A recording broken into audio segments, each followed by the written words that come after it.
Welcome back. This is the platform of SP smart hybrid competitive schooling system.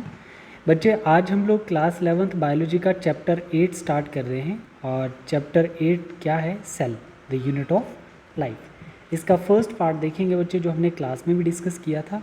ठीक है, first paragraph हम लोग strictly NCERT based चीज़ें देखेंगे, बिल्कुल एक एक वर्ड एनसीईआरटी का हम पैराग्राफ के अकॉर्डिंग देखेंगे और जहाँ पे एक पैराग्राफ ख़त्म करेंगे वहाँ पर एक हम उसका प्रैक्टिस क्वेश्चन भी डिस्कस करेंगे। ठीक है, देखिए जैसे हमारे पास फर्स्ट पैराग्राफ में क्या कह रहा है बेटा? फर्स्ट पैराग्राफ में कहता है कि व्हेन यू लुक अराउंड, है ना, you see both living and non living thing. जब आप अपने सराउंडिंग में देखते हो, आसपास देखते हो, तो आपको दो टाइप की चीज़ें दिखती हैं, एक तो लिविंग और एक नॉन लिविंग थिंग्स दिखेंगी, राइट। अब इसमें बता रहा है कि यू मस्ट हैव वंडर्ड, आप सरप्राइज हो जाएंगे और अपने आप से पूछेंगे कि what is it that makes an organism living. जो ऑर्गेनिज्म लिविंग है उसके अंदर ऐसा क्या है? Or what is it that makes an organism living, or what is it that an animates, animates का मतलब होता है नॉन लिविंग, और ऐसा क्या नहीं है उस ऑर्गेनिज्म के अंदर जो लिविंग नहीं है।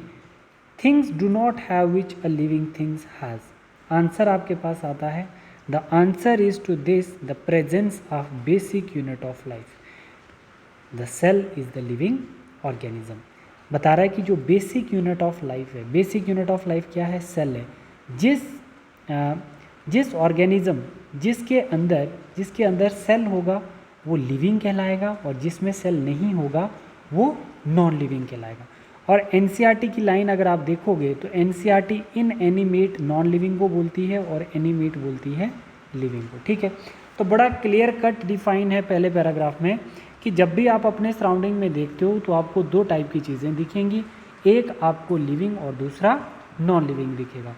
और इससे आप सरप्राइज हो जाओगे कि जो लिविंग है उसके अंदर ऐसा क्या है और जो नॉन लिविंग है उसके अंदर ऐसा क्या नहीं है। ठीक है, जिसको एनसीईआरटी क्या कह रही है? Inanimate that is non living और एनिमेट दैट इज़ लिविंग।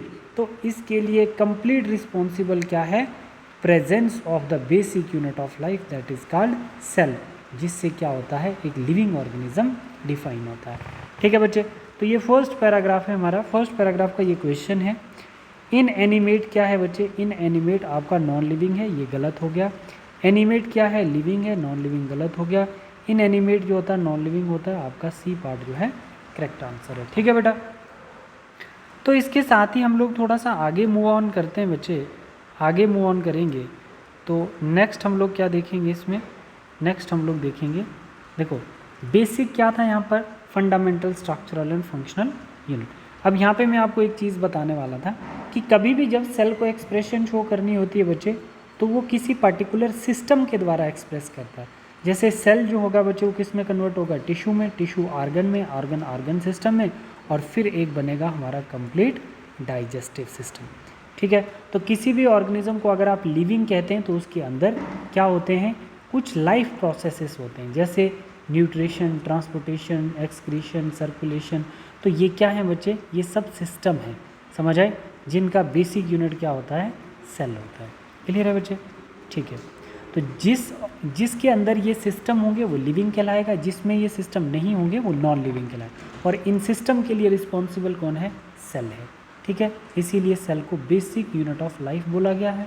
ठीक है बच्चे, अब हम लोग देखते हैं पैराग्राफ नंबर 2। पैराग्राफ नंबर 2 में क्या बता रहा है कि ऑल ऑर्गेनिज्म, मतलब plants, animal and microbes, are composed of cell, some are composed of single cell, are called unicellular organism. बोल रहा है कि कुछ ऑर्गेनिज्म जो हैं वो कैसे होते हैं? सिंगल सेल्ड होते हैं, उनको हम यूनिसेलुलर ऑर्गेनिज्म कहते हैं, like bacteria, amoeba. While other like composed of many cell, जैसे मल्टी सेलुलर ऑर्गेनिज्म, प्लांट्स और एनिमल्स। ठीक है बच्चे, तो अब इसमें हम देखते हैं all organism composed of single cell, गलत, क्योंकि कुछ मल्टी सेलुलर भी होते हैं। Unicellular single cell organism, true. Multi cellular made up of many cell, ये भी सही है। All organism composed of cell, मतलब इनकरेक्ट कौन सा आ गया? पहला इनकरेक्ट आ गया। ठीक है बच्चे, तो यहाँ तक हमने 2 पैराग्राफ पढ़ लिए हैं। इसमें हमने देखा कि जितने भी ऑर्गेनिज्म हैं वो यूनिसेलुलर हों या मल्टी सेलुलर हों, वो किससे बने होंगे? वो बने होंगे सेल से। नेक्स्ट पैराग्राफ हम लोग देखेंगे, बट नेक्स्ट पैराग्राफ में थोड़ी सी चीज़ें आपको दिमाग में रखनी पड़ेंगी। क्या चीज़ें दिमाग में रखोगे? यहाँ पे थोड़ा सा एरर हुआ था, वो करेक्ट नहीं हुआ है। मान के चलो जैसे थर्ड पैराग्राफ है, इसका क्वेश्चन आपको यहाँ पे दिखेगा, ठीक है बच्चे, उसका क्वेश्चन यहाँ पे दिखेगा, ये नहीं होगा, ये आपके फोर्थ पैराग्राफ का क्वेश्चन है, बस इतना ध्यान रखना आपने, ठीक है बच्चे। अब देखो व्हाट इज सेल, सेल क्या होता है बेटा, मतलब unicellular organism are capable of independent existence. Yes, बिल्कुल सही है, unicellular organism can live alone like bacteria, paramecium, ठीक है बच्चे, और वो क्या कर सकते हैं बच्चे, वो शो कर सकते हैं इंडिपेंडेंट एग्जिस्टेंस, लाइक कि उनके अंदर सेल्फ मेटाबॉलिज्म, न्यूट्रिशन, रिप्रोडक्शन हो, राइट। अब ये बता रहा है performing the essential function of life, मतलब इंडिपेंडेंट एग्जिस्टेंस वही शो करेगा जिसके अंदर सेल्फ मेटाबॉलिज्म होगा, न्यूट्रिशन होगा और रिप्रोडक्शन होगी, ठीक है, यहाँ तक समझ में आ गया। बता रहा है कि anything less than a complete structure of a cell does not ensure independent living. अब ये बता रहा है कि किसी भी ऑर्गेनिज्म को अगर लिविंग कहलाना है तो उस ऑर्गेनिज्म के अंदर एटलीस्ट मस्ट बी यूनिसेलुलर, वो ऑर्गेनिज्म कम से कम सिंगल सेल्ड तक होना चाहिए अगर वो लिविंग है तो। यूनिसेलुलर से कम वाले हाफ सेल वाला कोई नहीं होता है, या तो ऑर्गेनिज्म यूनिसेलुलर होता है या तो मल्टीसेलुलर होता है। तो यहाँ पे बताया कि anything less than a complete structure of a cell does not ensure independent living. अगर एक सिंगल सेल से भी कम स्ट्रक्चर होगा किसी का, या तो कोई सिंगल सेल से भी 1/3 लाइक कोई सेल ऐसा है, तो वो लिविंग नहीं कहलाएगा। लिविंग वही कहलाएगा या तो यूनिसेलुलर या तो मल्टीसेलुलर। क्लियर है बच्चे, वही इंडिपेंडेंट एग्जिस्टेंस भी शो करेगा। तो अगर यूनिसेलुलर से भी कम सेल की शेप वाला कोई ऑर्गेनिज्म होगा तो उसमें इंडिपेंडेंट एग्जिस्टेंस नहीं होगी। Hence the cell is the fundamental structural and functional unit of all living organism. इसीलिए बोला जाता है कि सेल जो होता है वो किसी भी एक लिविंग ऑर्गेनिज्म का डिफाइनिंग फीचर होता है, वही उसका एक फंडामेंटल और स्ट्रक्चरल फंक्शन होता है सेल, किसी भी लिविंग ऑर्गेनिज्म, ठीक। तो अब इसका क्वेश्चन यहाँ पे देखो बच्चे, ये क्वेश्चन है इसका, यूनिसेलुलर ऑर्गेनिज्म नो इंडिपेंडेंट सॉर्टमेंट, ये गलत हो गया। ओनली मल्टीसेलुलर ऑर्गेनिज्म क्या है इंडिपेंडेंट सॉर्टमेंट, ये भी गलत हो गया। Unicellular not performing essential function of life, गलत हो गया। ऑल आर इनकरेक्ट, इसको लिखेंगे आप लोग, ऑल आर इनकरेक्ट, ठीक है बेटा, ठीक है।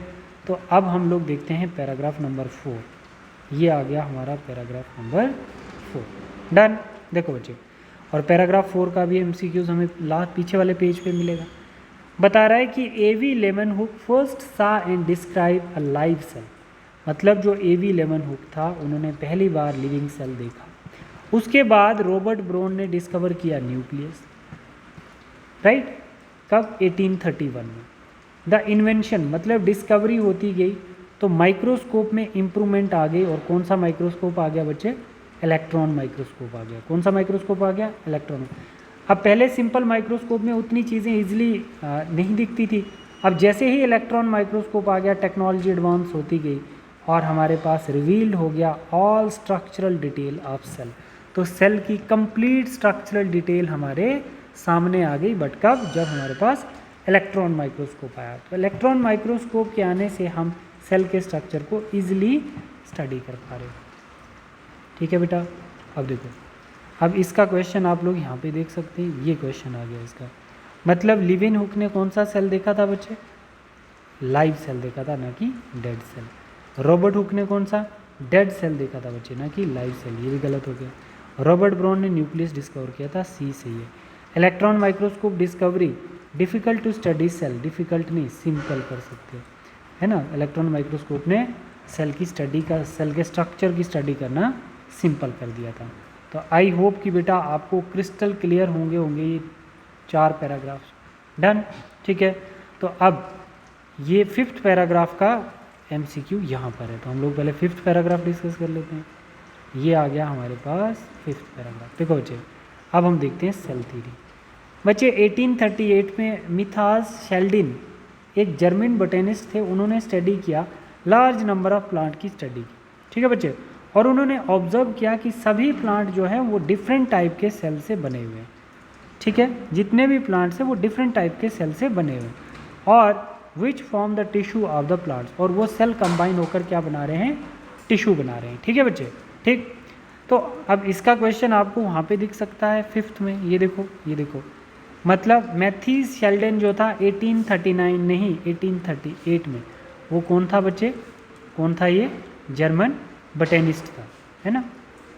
कौन था ये? शेल्डिन कौन था? जर्मन बटेनिस्ट। बट कब? 1838 में। अच्छा, मैथ्यू शेल्डिन 1838 में ब्रिटिश जोलॉजिस्ट नहीं, बटेनिस्ट था, ये भी गलत हो गया। Study large number of animal, नहीं plants, study large number of plants, तो नन ऑफ दीज इसमें राइट आंसर हो गया बच्चे।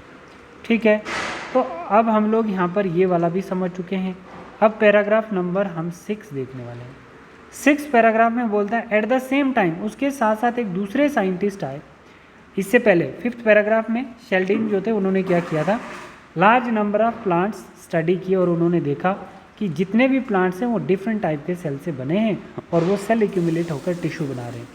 ठीक है बेटा। और यहाँ पर भी हम लोग देख रहे हैं कि जो शिवेन है बच्चे, इन्होंने 1839 में, ये जर्मन जोलॉजिस्ट थे, इन्होंने different types of animals cell study किए एंड रिपोर्टेड दैट कि cell had thin outer layer, कि जो भी सेल है उसके बाहर एक थिन आउटर लेयर मेम्ब्रेन है जिसको आज हम प्लाज्मा मेम्ब्रेन कहते हैं।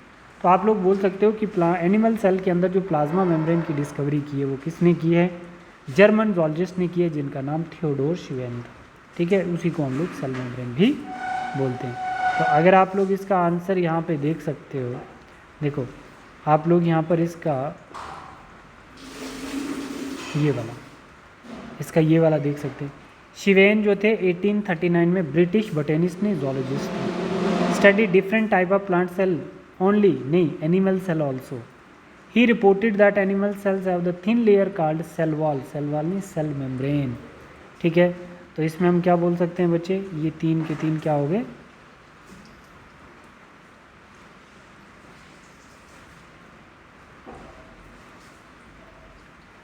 इन्होंने प्लांट सेल देखा था बच्चे, ठीक है, एनिमल सेल नहीं देखा था। तो यहाँ पर हमारा नन ऑफ द अबव हो गया। ठीक है, 5th का डी आंसर आएगा। अब हम लोग यहाँ पर देखते हैं पैराग्राफ नंबर 7 पैराग्राफ में हमारे पास आता है Schwann also concluded based on he study plant tissue that the presence of cell wall is the unique character of the plant cell. क्योंकि 38 में क्या किया था बच्चे? शेल्डिन ने डिफरेंट प्लांट स्टडी करके ये बताया था कि जितने भी डिफरेंट प्लांट्स हैं वो डिफरेंट सेल से बने हुए हैं। बट 39 में आपका शिवेन आ गया, तो इन्होंने प्लांट टिश्यू में ये देखा कि भाई जो प्लांट सेल है तो उसमें एक यूनिक कैरेक्टरिस्टिक है, दैट इज सेल वॉल, जो कि एनिमल सेल में नहीं प्रेजेंट होती है। ठीक है, on the basis of Schwann propose the hypothesis that the bodies of the animals. ठीक है, एनिमल्स के कंपैरिजन में इसने बताया कि body of animals and plant are composed of cell and product of cell. बोल रहा है कि प्लांट्स और एनिमल में सिर्फ एक डिफरेंस है कि प्लांट सेल में सेल वॉल होती है और एनिमल सेल में नहीं होती है। बट दोनों के दोनों जो हैं वो किससे बने हैं? सेल से बने हैं। प्लांट और एनिमल दोनों सेल से बने हैं और सेल के प्रोडक्ट से, प्रोडक्ट ऑफ सेल मतलब टिश्यू से बने हैं। ठीक है, ये कौन बोल रहा है बच्चे? ये शिवान बोल रहा है। ठीक है बेटा, ठीक है। अब यहाँ पे आप लोग इसका क्वेश्चन भी बोल सकते हो, इसका क्वेश्चन यहाँ पे आ सकता है। देखो, Schwann studied plant tissue confirm presence of cell wall, plant tissue confirm presence of cell wall, unique characteristics in animal नहीं प्लांट सेल्स। ठीक है, इसमें प्लांट सेल्स में फिर बता रहा है he propose hypothesis body of animal and plant composed of cell and product of cell. ये बिल्कुल सही है। ठीक है, तो इसका बी पार्ट सही आ गया बच्चे। ठीक है बच्चे, ठीक है। अब हम लोग पैराग्राफ नंबर 8 डिस्कस करते हैं। पैराग्राफ नंबर 8 जो है हमारे पास, देखिए अब बोल रहा है कि दोनों शेल्डिन और शिवेन टुगेदर फॉर्मुलेटेड सेल थ्योरी। इन दोनों ने क्या दी थी बच्चे? सेल थ्योरी दी थी, है ना। This theory however did not explain how new cell are found. इस थ्योरी में ये नहीं बताया गया था कि नया सेल कहाँ से आता है। अब न्यू साइंटिस्ट रुडोल्फ विर्च्यू 1855 में आए, इन्होंने एक्सप्लेन किया कि जितने भी न्यू सेल्स आते हैं ये पुराने सेल को डिवाइड करके आते हैं from existing cells, from pre existing cell. उसको क्या बोला जाता है? ओमिनस सेलुला ई सेलुले। ठीक है बच्चे, क्या मतलब हुआ कि रुडोल्फ विर्च्यू, देखो शिवान और शेल्डिन ने सिर्फ सेल थ्योरी दी थी, फार्मुलेटेड सेल थ्योरी, बट ये चीज़ एक्सप्लेन नहीं कर पाए थे कि जो न्यू सेल्स होते हैं वो कहाँ से आते हैं। बट रुडोल्फ विर्च्यू ने 1855 में ये चीज़ एक्सप्लेन कर दी कि new cells are found from the pre existing cells. इसको हम किस से रिप्रेजेंट करते हैं? ओमिनस सेलुला ई सेलुला। ठीक है बच्चे, मतलब ये जो प्री एग्जिस्टिंग सेल है इसी से न्यू सेल की फॉर्मेशन हुई। ये किसने बताया? रिडोल्फ विर्चू ने। तो आप लोग इसको देख सकते हैं यहाँ पर क्या बता रहा है, Schleiden and Schwann give the final shape to cell theory. नहीं, give the final shape and cell theory किसने दिया था? विर्चू ने दिया था। ठीक है बच्चे, ये भी गलत हो गया। Explain how new cell form, not explain, Schleiden and Schwann नहीं कर पाए थे explain. Not formulated cell theory, yes formulated cell theory दी थी इन्होंने। ठीक है, फॉर्मुलेटेड सेल थ्योरी तो दी थी इन्होंने शेल्डन और शिवान ने। रिडोल्फ विर्चू 1865, गलत हो गया बच्चे, 1855। होमिनस सेलुला एक सेलुला new cell arise from the division of pre existing cell, ये भी गलत हो गया। ऑल आर इनकरेक्ट, सभी आपके क्या आते हैं? इनकरेक्ट आते हैं बेटा। ठीक है, अब हम लोग पैराग्राफ नंबर 10 देखते हैं। पैराग्राफ नंबर 10 देखो, 10th पैराग्राफ में हम लोग देखते हैं बच्चे, बड़ा इंपॉर्टेंट सा है कॉन्सेप्ट इसमें कि an overview of cell, cell का ओवरव्यू देखते हैं कि you have earlier observe cell in an onion peel. Onion peel मतलब प्लांट सेल की बात कर रहा है ना। Or human cheek, human cheek means animal cell की बात कर रहा है। जब हम अर्लियर ऑब्जर्व किए थे तो हमने अनियन पील में प्लांट सेल डिस्कवर किया था और ह्यूमन चिक में एनिमल सेल। किसके अंदर? माइक्रोस्कोप के अंदर। Let us recollect their structure. The onion cells which is typically plant cell, जिसको आज हम प्लांट सेल कहते हैं, हैज़ डिस्टिंक्ट, डिस्टिंक्ट होता है clearly, cell wall as outer boundary and just within the cell membrane. बोल रहा है कि प्लांट सेल्स के अंदर जो आउटर बाउंड्री होती है वो किसकी होती है? सेल वॉल की होती है, जो क्लियरली विजिबल होती है माइक्रोस्कोप में। और उसके अंदर आपको क्या दिखती है? उसके जस्ट बीनीथ आपको क्या दिखेगी? सेल मेम्ब्रेन दिखेगी। बता रहा है in the other hand the cell of the human cheek have an outer membrane as delimiting. जो outer membrane cell wall plant cell के अंदर होती है वो एनिमल सेल में एब्सेंट होती है, उसीलिए इसको बोला है डिलिमिटिंग स्ट्रक्चर। और आउटर मेम्ब्रेन इसमें क्या होगी? Cell membrane. ठीक है, inside each cell is dense membrane. Dense membrane मतलब क्या हो गया? आपकी nuclear membrane. Bounded structure is called nucleus. अब बता रहा है कि जो हमारा एनिमल सेल है उसके अंदर क्या होता है? एक मेम्ब्रेन होती है जिसका नाम है सेल मेम्ब्रेन, और उसके अंदर एक डेंस मेम्ब्रेन प्रेजेंट होती है जो न्यूक्लियस के अराउंड प्रेजेंट होती है, जिसको हम न्यूक्लियर मेम्ब्रेन कहते हैं। ठीक है बच्चे, ठीक है। अब इसके कुछ क्वेश्चन हैं जो आपको करने हैं। देखो, जैसे 10th पैराग्राफ का क्वेश्चन आपको यहाँ मिल जाएगा, ये क्वेश्चन है 10th paragraph. Onion cell typically animal cell नहीं, अनियन सेल को हम प्लांट सेल बोलते हैं। Human cheek cells have delimiting layer, human cheek cells have delimiting layer is called cell wall, नहीं सेल मेम्ब्रेन। ठीक है। Dense membrane structure in cell called ribosome, ribosome नहीं आएगा बच्चे, डेंस मेम्ब्रेन न्यूक्लियस की membrane को बोला जाता है। ठीक है, ऑल आर इनकरेक्ट। तो आई होप कि हमने 10 पैराग्राफ पढ़ लिए हैं बच्चे। ठीक है, 10 पैराग्राफ पढ़ लिए हैं। अब हम लोग देखते हैं 11th पैराग्राफ। मानो जैसे हमारे पास क्या आ गया? 11th पैराग्राफ आ गया। तो 11th पैराग्राफ हम लोग नेक्स्ट वीडियो में ही डिस्कस करेंगे। ठीक है, 11th पैराग्राफ को हम लोग नेक्स्ट वीडियो में ही डिस्कस करेंगे। ठीक है, कुछ बच्चों ने पढ़ा है, कुछ ने नहीं पढ़ा है, तो आप इतना भी देख लोगे तो सफिशिएंट है। ठीक है बच्चे, thank you, God bless you all.